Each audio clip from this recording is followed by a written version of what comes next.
Gautam sir, coffee తాగుతారా? ఇంకా ఎన్నాళ్ళు దాస్తారండి? నేనేం దాచాను సార్? మీ పేరుని దాచారు, మీ ప్రేమని దాచారు, మీరెవరో దాచారు.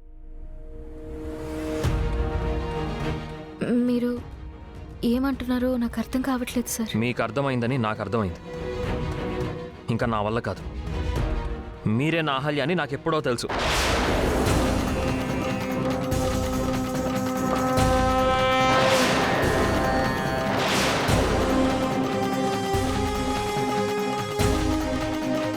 నేను అహల్య కాదని మాత్రం చెప్పకండి. మీరు అయేషాలా వచ్చి మీ కాలి పట్టి మా ఇంట్లో జార విడుచుకొని వెళ్ళినప్పుడే నాకు అనుమానం వచ్చింది. మిమ్మల్ని తాకగానే బాబు ఏడు పాపినప్పుడు మీరే వాడి తల్లి అని అర్థమైంది. ఇంట్లో వాళ్ళందరూ నన్ను అహల్యని తిడుతున్నప్పుడు మీరు మమ్మల్ని వెనకేసుకొచ్చినప్పుడే మీరే నా అహల్య అని తెలిసిపోయింది. గుళ్ళో మొక్కుకొని అమ్మవారికి చీటీ రాసినప్పుడే మీరే అహల్య అని నాకు అర్థమైపోయింది. నా గురించి, నా బాబు గురించి నా అహల్య తప్ప ఇంకెవరు పట్టించుకుంటారు? నా ఇంటి గౌరవాన్ని, నా ప్రాణాన్ని నా అహల్య తప్ప ఎవరు కాపాడతారు? నా చెల్లెలి కాపురాన్ని నా అహల్య తప్ప ఎవరు నిలబెడతారు? మీరే అహల్య అని చెప్పడానికి నా దగ్గర 100 కారణాలున్నాయి.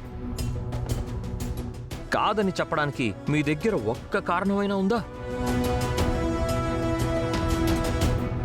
మీరు అయేషాలా ముసుగేసుకొని రావచ్చు, మీరా అని నర్సు డ్రెస్లో రావచ్చు. మీరు ఎలా వచ్చినా మీ పేగు తెంచుకొని పుట్టిన బిడ్డ మిమ్మల్ని ఆ మాత్రం గుర్తుపట్టలేడా? మీకు తాళి కట్టినా నేను గుర్తుపట్టలేనా? మనుషుల్ని పోలిన మనుషులు ప్రపంచంలో 7 8 మందో ఉండొచ్చు. కానీ మీలాంటి వారు మీరొక్కరే అహల్య గారు, ఒక్కరే. మీలా ఎవరూ ఉండరు, మీ మనసు ఎవరికీ ఉండదు. నాకంటే ముందు మన బాబు మిమ్మల్ని గుర్తుపట్టాడండి. కానీ వాడికి మాటలు రావు కాబట్టి ఏడు పాపి నవ్వుతూ మీ ఉనికిని చెప్పాడు. వాడి తర్వాత గుర్తుపట్టింది నేను. నాకు మాటలొచ్చు, అందుకే చెప్తున్నాను. మీరు నా అహల్య, మీరే నా అహల్య.